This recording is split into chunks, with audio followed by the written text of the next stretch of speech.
Hello, this is Cindy Lamb. I'm interviewing Miss Parker, and I just have a couple of questions. Okay. How well prepared do you feel to teach ELL students? I feel very prepared. I've taught for 24 years. I did get my ELL certification once I moved back to Texas, and I've had lots of experience with Spanish-speaking students. Okay, that's wonderful. Did you complete a traditional program or an alternative certification? It was basically, I guess you would consider an alternative certification. It was through Region 17. Okay. And then what can the school/district do to help you meet the needs of ELLs? What can the school district help me?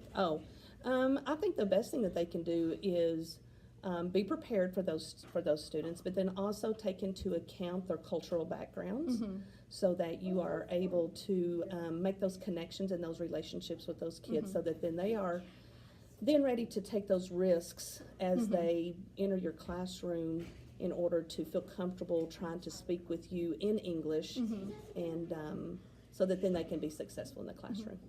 Okay.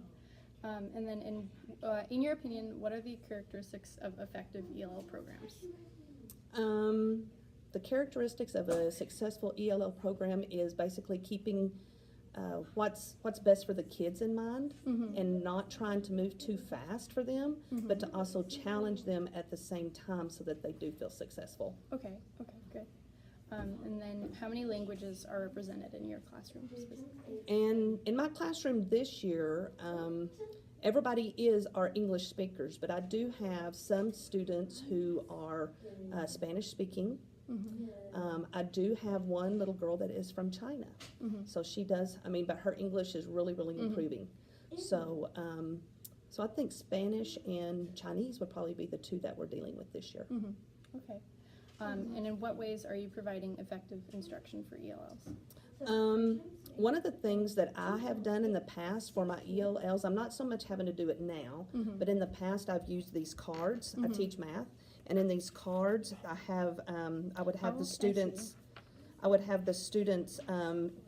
I have a set, and then the students have the same set that I do, but it's all vocabulary words for math, and so when we're going through here, we can see that, what add means and subtraction, and then I have the symbols on the back as well. And it's also helped me to learn a little bit of different languages, So that's one of the strategies that I use. That's really nice. And how do you communicate with parents who do not speak English?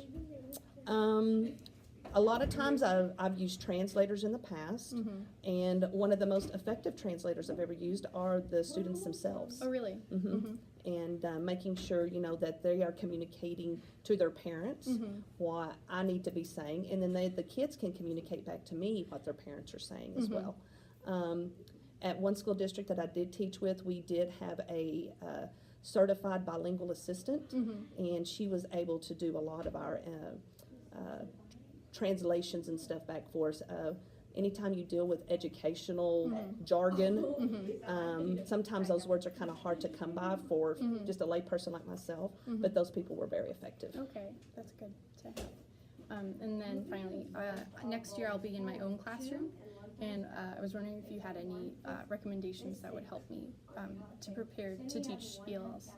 I think one of the most effective things that I would encourage you to do for your ELLs is to place little signs around your room with the language that they are familiar with, and then the English on the card as well.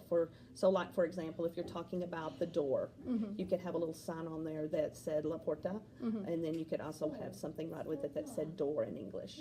Okay. So those types of things would be beneficial. Okay, thank you so much. You're welcome.